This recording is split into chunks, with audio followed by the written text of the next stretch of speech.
Hello, everyone, and welcome back to our podcast. Today, we kick off a brand new two-part adventure, the story of Christmas in America ****. You know that magical feeling, right?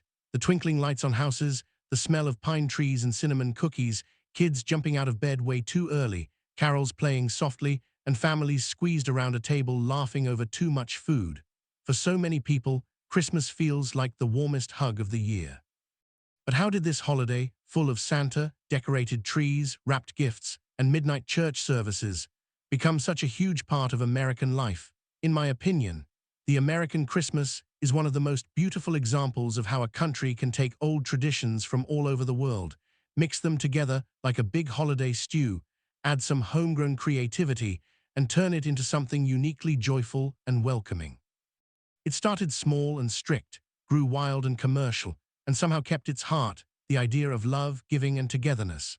Over these two parts, we'll travel back hundreds of years, meet the people who shaped it, feel the cold colonial winters and the cozy Victorian homes, and see how Christmas changed from something almost banned to the biggest celebration of the year. All told in simple, clear, friendly English, so you can enjoy the story and improve your listening at the same time. This is Part 1, From Forbidden Feast to Secret Joy how Christmas arrived in America, why some people hated it, why others loved it quietly, and how it slowly started to sparkle again. Sit back, maybe light a candle or sip some hot chocolate, and let's go back in time together. Here we go, picture the early 1600s. Ships full of tired, hopeful people crossed the rough Atlantic to what they called the New World. Many came from England, and most were Christians, but not all Christians celebrated Christmas the same way. In England at that time, Christmas was loud and fun for a lot of people. They ate huge meals with roast goose, mince pies, and plum pudding. They danced, sang, played games, drank ale, and even went house to house asking for treats, kind of like an early trick-or-treat. But not everyone liked it. A strict group called the Puritans thought all that feasting, dancing, and merrymaking was sinful. They believed true worship should be serious, quiet, and focused only on God, no parties, no decorations, no silly fun. When the Puritans came to America, especially to places like Massachusetts, they brought those strict ideas with them. In 1659, the Massachusetts Bay Colony actually passed a law for preventing disorders arising in several places within this jurisdiction by reason of some still observing such festivals as were superstitiously kept in other countries, and for the better advancement of the public good no person shall keep any such festival or day of feasting. That means Christmas was basically illegal. If you celebrated, you could get fined 5 shillings, a lot of money back then. Shops had to stay open, no special food, no singing carols in the streets. On December 25, it was just another workday. Imagine waking up on Christmas morning, excited for something special, and your parents saying, "Today we work and pray like normal." That must have felt so sad for kids, but not every colony was so strict. In the southern colonies like Virginia, people came from England too, but they were more relaxed, often Anglicans or just regular folks who loved a good party. In Jamestown and later plantations, Christmas meant big dinners with venison, wild turkey, oysters, and lots of wine. They decorated with holly and ivy, simple green branches, because they reminded people of life in winter. They danced reels and sang old English songs. Enslaved Africans brought their own music and storytelling traditions, adding rhythms and call-and-response songs that would later influence American Christmas music in beautiful ways. So even in the 1600s and 1700s, Christmas looked very different depending on where you lived. Then the Revolutionary War happened, 1775, 1783. Fighting for independence took all the energy. Christmas got quiet again, no time for feasts when soldiers were freezing at Valley Forge.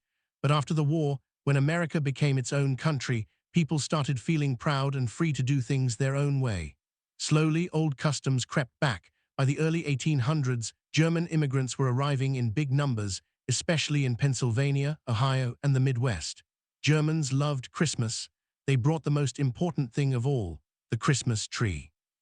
Germany, families had been putting small evergreen trees inside homes since the 1500s or earlier, decorating them with candles, apples, nuts, and paper stars.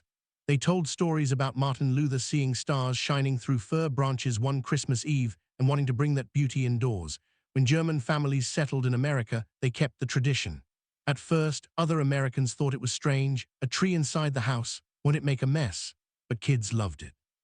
The trees smelled wonderful, and the flickering candlelight looked like magic. By the 1830s and 1840s, more and more families tried it. Wealthy people in cities like New York and Philadelphia started putting big trees in their parlors. Newspapers wrote about it. The idea spread fast. Another German gift to American Christmas was Santa Claus, or at least the version we know today. The real roots go back to a kind bishop named Saint Nicholas who lived in what is now Turkey around the year 300. He became famous for secretly giving gifts to poor children. In Holland, he became Sinterklaas, a tall man in red robes who rode a white horse and brought presents on December 6. Dutch settlers brought him to New Amsterdam, later New York, in the 1600s. But the big change happened in 1823 with a fun poem called A Visit from St. Nicholas. Most people call it "'Twas the Night Before Christmas." It was written by Clement Clark Moore, a professor in New York. He described St. Nicholas as a jolly, chubby elf with twinkling eyes, rosy cheeks, a white beard, and a sack full of toys. He flew through the sky in a sleigh pulled by 8 tiny reindeer with funny names: Dasher, Dancer, Prancer, Vixen, Comet, Cupid, Donner, Blitzen. He came down the chimney, filled stockings, ate cookies, and whispered, "Happy Christmas to all, and to all a good night." That poem exploded in popularity. Newspapers printed it every year. Children memorized it. Suddenly, the serious old St. Nicholas turned into the cheerful, magical Santa Claus we recognize. Artists drew him fatter and friendlier. Stores started using his picture to sell toys. In my opinion, that poem is one of the most powerful pieces of writing in holiday history. Just a few rhyming lines changed how millions of people imagine Christmas forever. While Santa was becoming famous, another quiet revolution was happening: Christmas carols. In colonial times, singing was mostly church hymns, serious and slow, but old English and German folk songs started coming back. Families sang "God Rest Ye Merry Gentlemen," "The First Noel," and "Joy to the World." In the 1800s, Americans wrote their own. Jingle Bells was written in 1857 by James Lord Pierpont in Massachusetts, originally as a fun song for Thanksgiving sleigh rides, but it quickly became a Christmas favorite because who doesn't love jingling bells and laughing all the way? By the middle of the 1800s, Christmas was growing fast, but it was still not a national holiday. Some states made December 25 a day off, others didn't. Factories stayed open, people worked. Then came the Civil War, 1861–1865, a terrible time that split families and broke hearts. Soldiers in camps far from home missed their loved ones. They wrote letters describing lonely Christmases with hard bread and no presents. But even in the war, kindness happened. Enemies sometimes stopped shooting on Christmas Eve and sang carols across the lines. Families sent packages of socks, fruit, and small gifts to the front. After the war ended in 1865, America wanted to heal. People craved joy and togetherness. Christmas felt like the perfect medicine. In 1870, President Ulysses S. Grant signed a law making December 25 a federal holiday, the first time the whole country officially stopped to celebrate. Schools closed. Trains ran special schedules so families could travel home. Stores filled windows with toys, dolls, trains, and candy canes, which started as simple white sugar sticks but got red stripes and hooks in the 1800s to look like shepherd's crooks. Christmas trees became common in homes. Even poor families found small ones or made paper decorations. Stockings hung by the fireplace. People exchanged simple gifts: handmade scarves, books, fruit, nuts. The idea grew. Christmas was not just for church or rich people, it was for everyone. Giving became as important as receiving. Churches held special services with candlelight and silent night sung softly. Communities started charity drives, collecting food and coats for those who had nothing. And here's something I love: immigrants kept adding their own flavors. Italian families brought panettone and creche scenes, nativities. Scandinavian families made straw ornaments and rice pudding. Jewish families in cities sometimes joined friends for Christmas dinner or lit extra candles. The holiday started feeling more like America itself, a big mix of people from everywhere, finding ways to share joy. By the late 1800s, Christmas was blooming. Department stores like Macy's and Wanamaker's created huge window displays. Santa appeared in person for kids to sit on his lap. The first electric Christmas lights appeared in the 1880s, thanks to Thomas Edison's company. Though candles were still common and dangerous, families gathered around pianos to sing. The story of the baby Jesus in the manger stayed at the center for many, reminding everyone that the holiday began with a gift, the gift of love. Wow, what a journey already. We started with a holiday that was banned in some places, then quietly survived, then exploded with trees, Santa, carols, and national pride. The spark is lit, the lights are going up, the sleigh is almost ready to fly. As the 20th century dawned, Christmas in America exploded into something brighter, louder, and more magical than ever before. The country was changing fast, cities grew taller, cars replaced horses, electricity lit up streets at night, and the holiday changed right along with it. What started as quiet family gatherings and simple trees now became a national spectacle, full of lights, parades, movies, and big-hearted giving.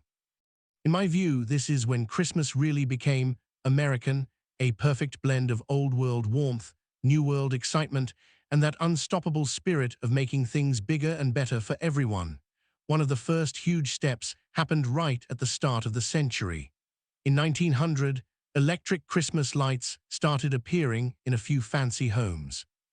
Thomas Edison's company had been showing off strings of small bulbs since the 1880s, but they were expensive and tricky. People worried about fires. By the 1910s and 1920s, safer bulbs and cheaper sets made them popular. Families replaced dangerous candles with steady, colorful glows. Suddenly, whole neighborhoods sparkled. People strung lights on porches, around windows, even on bushes outside. The White House got its first official Christmas tree in 1923, lit with electric bulbs, and photos of President Coolidge's family standing beside it appeared in newspapers everywhere. Kids stared in wonder. Adults felt proud. Christmas light displays became a friendly competition who could make their house shine the brightest. Then came the parades. Nothing says American Christmas quite like a giant parade full of floats, bands, and balloons. The most famous one started in 1924 in New York City, the Macy's Thanksgiving Day Parade. Wait, Thanksgiving? Yes, Macy's wanted to kick off the holiday shopping season with a bang, so they borrowed ideas from European carnival parades. They filled the streets with floats, live animals from the zoo, elephants, camels, tigers. Imagine that. Clowns and marching bands. At the very end came Santa Claus himself, waving from a huge red sleigh. Crowds lined the sidewalks cheering. The parade was such a hit that they kept it going every year. By the 1930s, they added giant helium balloons, first Felix the Cat, then Mickey Mouse, then Snoopy, SpongeBob, and more. Millions watched on radio, then television. Today, it's still one of the biggest holiday events, pulling families together even if they're miles apart. Speaking of television and radio, those inventions turned Christmas into a shared national story. In the 1930s and 1940s, families gathered around radios to hear special Christmas broadcasts. Bing Crosby sang White Christmas in 1942, written by Irving Berlin, and it became the best-selling single of all time. People cried hearing it during World War II, when so many soldiers were far from home. After the war, television took over. Shows like How the Grinch Stole Christmas, 1966, A Charlie Brown Christmas, 1965, and Rudolph the Red-Nosed Reindeer, 1964, became must-watch traditions. Kids sat cross-legged on the floor, eyes wide, as the Grinch's heart grew 3 sizes, or Charlie Brown found the true meaning of Christmas in that tiny, pathetic tree. These specials weren't just entertainment. They reminded everyone that the holiday was about love, kindness, and believing in something bigger than yourself. Movies did the same thing, even bigger. It's a Wonderful Life, 1946, with James Stewart showed a man who thought his life didn't matter, only to see how much good he had done. Families watched it every year, tissues in hand. Miracle on 34th Street, 1947, made kids believe in Santa again. White Christmas, 1954, with Bing Crosby and Danny Kaye gave us snowy dreams and catchy songs. These films weren't perfect, some felt a little cheesy, but they captured that warm, hopeful feeling that Christmas brings, especially after tough times like the Great Depression or war. And speaking of tough times, Christmas during World War II, 1939-1945, showed the holiday's deepest heart. Millions of American soldiers were overseas, in Europe, the Pacific, freezing trenches or hot jungles. They missed home terribly. Families sent packages with cookies, socks, cigarettes, photos, and little notes saying, "We love you." The military tried hard to make Christmas special. Some bases had trees made from branches, turkey dinners if supplies allowed, and even Santa visits for kids in occupied towns. Soldiers sang carols in foxholes. On Christmas Eve 1944, during the Battle of the Bulge, some units paused fighting just long enough to exchange small gifts or share a chocolate bar. Letters home talked about dreaming of mom's cooking or dad reading "Twas the Night Before Christmas." When the war ended in 1945, the first peacetime Christmas felt like the biggest party ever. Lights brighter, hugs longer, gratitude deeper. After the war, America boomed. Suburbs grew. Families moved into new houses with big living rooms perfect for trees. Department stores went all out. Santa's workshops where kids could sit on his lap and whisper wishes. Toy departments overflowed with dolls, trains, bikes, and board games. The baby boom meant millions of little children, so toy sales skyrocketed. Advertisers jumped in cereal boxes, showed Santa eating breakfast. Coca-Cola painted cheerful red truck Santas delivering happiness. Some people grumbled that Christmas was becoming too commercial. It's all about money now. But honestly, I think the spirit survived. More people could afford gifts, travel home, and help others. Charity drives grew huge. Toys for Tots started in 1947 by the Marines, collecting toys for needy kids. Churches, schools, and neighborhoods rang bells for the Salvation Army. Giving became as much a tradition as receiving. Immigrants kept adding colors to the mix. After World War II and into the 1960s, 1980, waves of new families arrived: Puerto Rican, Mexican, Vietnamese, Indian, Korean, and more. They brought their own Christmas touches. In Mexican-American homes, Las Posadas reenacted Mary and Joseph's search for shelter, processions with candles, songs, and piñatas full of candy at the end. Filipino families held Simbang Gabay, 9 days of early morning masses ending with sweet treats. Orthodox Christians from Eastern Europe celebrated on January 7 with special feasts. Jewish families sometimes hosted Chrismukkah parties blending Hanukkah and Christmas foods. In cities like New York or Los Angeles, neighborhoods lit up with lights in every style, Stars of David next to nativities, next to Santa sleighs. Christmas became a big, beautiful American quilt, different patterns, same warm feeling. Technology kept pushing things forward. In the 1960s, artificial trees became popular, easy to set up, no needles to sweep. By the 1980s, they looked almost real. In the 1990s and 2000s, inflatable yard decorations appeared, giant snowmen, reindeer, Santas waving. People competed to have the most lights, the tallest inflatables. Social media came later. Families posted photos of ugly sweater parties, cookie decorating disasters, and kids meeting Santa. Streaming services brought old classics back year after year. And every December, the internet fills with memes, viral videos of cats knocking over trees, and heartwarming stories of strangers paying for someone's groceries. Yet through all the flash and fun, the quiet moments still matter most. A child's wide eyes when they see the tree lit for the first time. Grandparents telling stories of Christmases past. A family holding hands during a prayer or a carol. Volunteers serving meals at shelters. Neighbors inviting lonely people over. In a world that sometimes feels too fast and too divided, Christmas pauses everything. It says, slow down, look at the people around you, be kind, give what you can. And that's the magic that keeps growing. From the strict Puritans who banned it, to German families sneaking in trees, to soldiers dreaming of home, to today's blended celebrations, Christmas in America has always been about hope, connection, and a little wonder. It's not perfect. Some feel left out, some worry it's too commercial. But at its best, it reminds us of the simplest, strongest truth. Love shows up, even in the darkest winter. We've come so far, from forbidden feasts to national fireworks of joy. The lights are on, the carols are playing, the gifts are wrapped. And the story isn't over. It keeps being written every December by every family, every community, every kind act.